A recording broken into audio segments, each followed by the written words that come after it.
हम लोग पढ़ रहे हैं क्लास 10th का मैथ्स, जिसमें आज चैप्टर 4 और चैप्टर 4 में क्या पढ़ने वाले हैं, मूल ज्ञात करने की विधि। और मूल ज्ञात करने की विधि के साथ साथ कुछ प्रश्न को हम लोग हल करेंगे। जो भी विधि रहेगा उससे हम लोग कुछ प्रश्न को हल करेंगे। तो मैथ्स का क्लास 10 जो है वो प्रश्नावली 4.2 से रिलेटेड जो हम लोग पढ़ने वाले हैं वो प्रश्नावली 4.2 से रिलेटेड है, जिसमें क्या है, मूल ज्ञात करना। तो सबसे पहले हम लोग पढ़ते हैं मूल ज्ञात करने की विधि।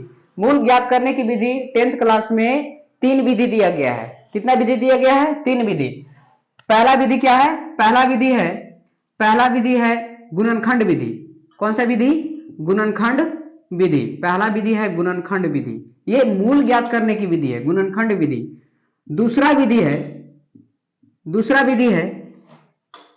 दूसरा विधि को हम लोग बोलते हैं पूर्ण वर्ग बनाकर हल करने की विधि।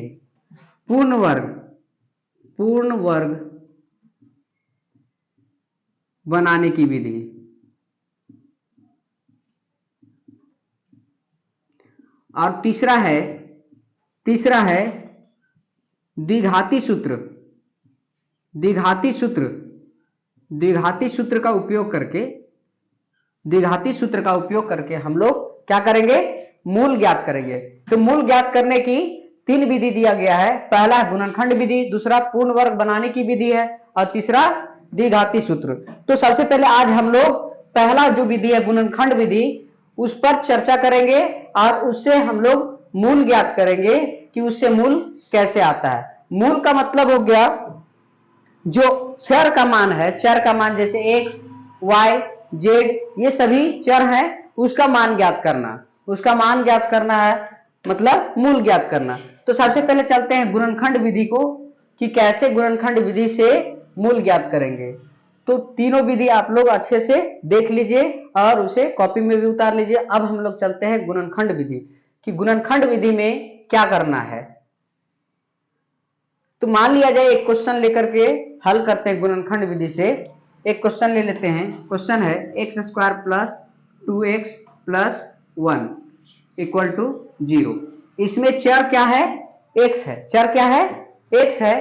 तो जिस समीकरण में जो भी चर दिया गया है उसी का मान ज्ञात करना क्या कहलाता है? मूल ज्ञात करना कहलाता है। तो यहां पर x चर है तो x का मान ज्ञात करना है। तो किस विधि से ज्ञात करेंगे हम लोग? गुणनखंड विधि से ज्ञात करेंगे। तो देख पा रहे x² plus 2x plus 1 equal to 0। तो ये 3 पद हैं, x² एक पद, 2x दूसरा पद और एक तीसरा पद। तो 3 पद जो हैं उनको क्या करेंगे? 4 पद में इसको बांटेंगे, 4 पद में इसको लिखेंगे। 4 पद में क्या करेंगे? लिख लेंगे।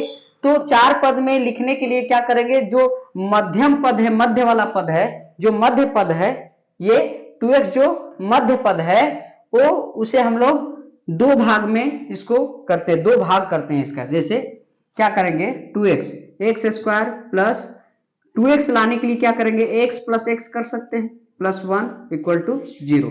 यहां पर ध्यान देने की बात है कि x प्लस x ही क्यों करे, जो 2x आएगा। हम लोग 3x माइनस x भी कर सकते हैं जिससे 2x आ जाएगा। लेकिन हम लोग जब यहां पर देखते हैं तो क्या होता है कि गुणनखंड विधि में कैसे करते हैं वो देखिए पहले। तो ये जो समीकरण है वो किस रूप में है? ये जो समीकरण है वो है ax² plus bx plus c बराबर 0। तो x² plus bx plus c बराबर 0, जिसमें से bx को, ये जो b है, इसको 2 भाग में हम लोग बांटते हैं, तब यहां 3 जो पद है वो 4 पद होता है।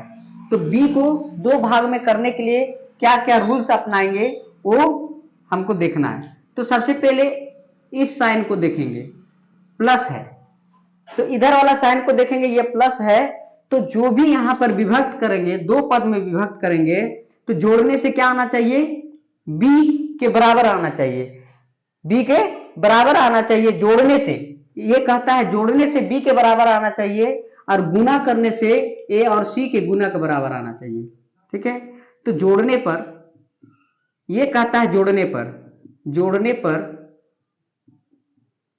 b के बराबर आना चाहिए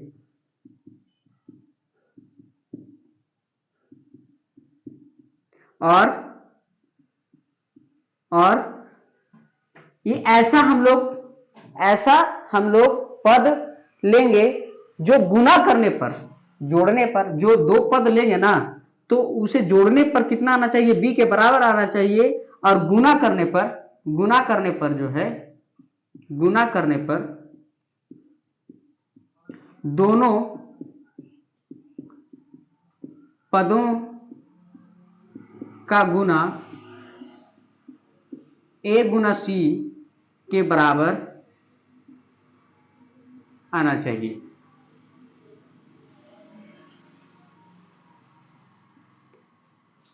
दोनों पदों को यहां पर जोड़ने पर, जो जोड़ने पर है तो किनको जोड़ेंगे, दोनों पदों को, जो भी यहां विभक्त करेंगे, दो पद में विभक्त करेंगे, उन्हें जोड़ने पर b के बराबर आना चाहिए, और गुना करने पर दोनों पदों का गुना a गुना c के बराबर आना चाहिए। तो देखते हैं यहां पर क्या होता है, 2x जोड़ने पर 2x आना चाहिए, तो हाँ x और x हम क्या करेंगे, 2x आ जाएगा, और गुना करने पर एक और यहाँ एक है, एक गुना एक के बराबर आना चाहिए, तो इसके आगे क्या है, एक है, और इसके आगे क्या है, एक, तो एक एक गुना करके कितना आ जाएगा, इसके गुणांक में कितना है, एक है, इसके गुणांक में एक है, तो एक और एक को गुना करेंगे तो एक ही होगा। इसका मतलब ये जो दो पद हम लोग विभक्त किए हैं, एक पद को दो पदों में विभक्त किए हैं, वो सही है। अब क्या करते हैं हम लोग, अब सेकेंड स्टेप, ये पहला स्टेप हो गया, सेकेंड स्टेप कॉमन लेने का है, कॉमन लेंगे, क्या लेंगे, कॉमन लिया जाता है, कॉमन लेंगे। तो सेकेंड स्टेप में क्या करेंगे, कॉमन लेंगे, तो ये और ये में कॉमन लेंगे, x और x स्क्वायर में क्या कॉमन हो गया, जो न्यूनतम होना चाहिए और दोनों को भाग लगा सके, तो x बाहर करेंगे तो कितना हो जाएगा, x, और यहाँ कितना बच गया, 1। उसी तरह से यहाँ पर प्लस, इसमें से दोनों में से कोई कॉमन नहीं है, कोई एक जैसा नहीं है, तो 1 कॉमन ले लेते हैं, तो क्या बच गया, x प्लस 1 बराबर 0। तो x स्क्वायर प्लस x, यहां पर से x कॉमन लिए तो x बच गया यहाँ पर, और यहाँ पर 1 बच गया, 1 कॉमन लेंगे तो वो जैसा है वैसा ही लिखा जाएगा। अब क्या है, x प्लस 1 दोनों में होना चाहिए, हो भी गया, x प्लस 1, और ये एक बार ऐसे लिख देते हैं, x प्लस 1, दोनों को क्या करेंगे, ब्रैकेट में लिखेंगे, यानी कि मल्टीप्लाइड के रूप में लिख देंगे, बराबर क्या हो गया, 0। तो एक बार एक को उधर लेकर के जाते हैं तो कितना हो जाएगा, x प्लस 1 बराबर 0, और दूसरा बार इसको लेकर के जाते हैं तो ये भी x प्लस 1 बराबर 0। इसका मतलब x बराबर कितना, -1, और यहाँ x बराबर भी -1। तो हमारे पास कितना मूल आ गया, दो मूल आ गया, x बराबर -1 और x बराबर -1, यानी दोनों मूल कितना है, -1 और -1। तो मूल बराबर -1, -1, ये आंसर हो गया, यही हमारा आंसर हो गया। तो ये क्या कहलाया, गुणनखंड विधि से ये हल हुआ, गुणनखंड विधि से।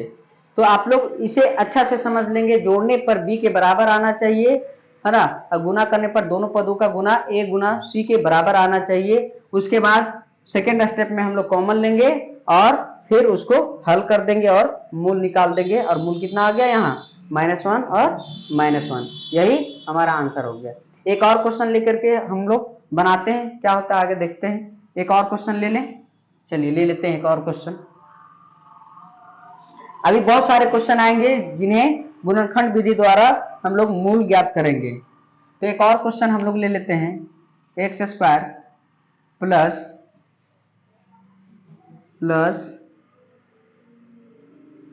4x प्लस 4, मान लिया जाए ये है x square plus 4x plus 4।